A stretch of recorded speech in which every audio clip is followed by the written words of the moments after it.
We have spent years reporting on the issues plaguing Rikers Island. Well, now, despite a record low number of inmates and plans to shut the jail complex down, a new report from the city's comptroller's office shows violence is at an all-time high, and so is the budget, which comes right out of your wallet, the taxpayers.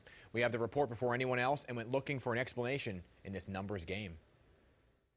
This is an agency that continues to baffle the senses. City Comptroller Scott Stringer is sitting down with Pix 11 to discuss the findings of a troubling new report about the New York City Department of Corrections, and the comptroller is not mincing words. The mismanagement and the failure of accountability continues to haunt this agency. His report takes a close look at 2018 for the agency, zeroing in on Rikers Island. Let's begin with cost, since much of the city budget comes from you, the taxpayer's wallet. With 8,896 inmates on Rikers, the lowest in a decade, which is a good thing, the city spent the most money in history, nearly $1.4 billion to operate the jail, which Stringer says is a not-so-good thing. You're supposed to manage down and reduce costs so we have more money to pay for education, more money to pay for the kind of things that keep people out of prison. Could that money be taken and be put somewhere, say, like the MTA? No question.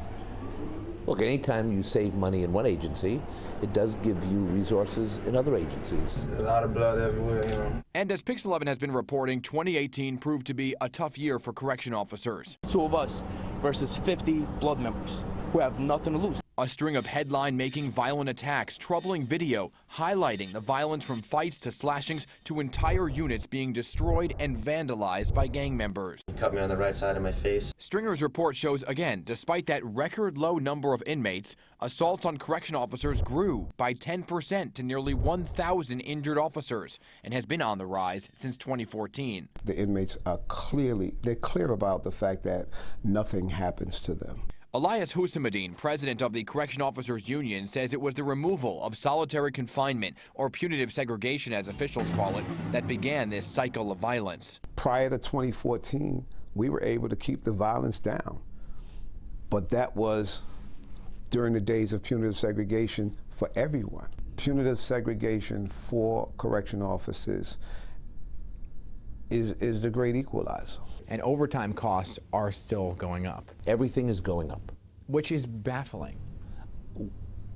I don't think there's an agency like this. The Department of Corrections responded to our inquiry saying, quote, "We are confident that our reforms are working. Both the crime rate and our inmate population are at historic lows, and the city's investments in jail reform are paying off. Slashings and stabbings have decreased by 42%, and fights are down 4%, end quote. They say that violence is down, that overtime costs are down.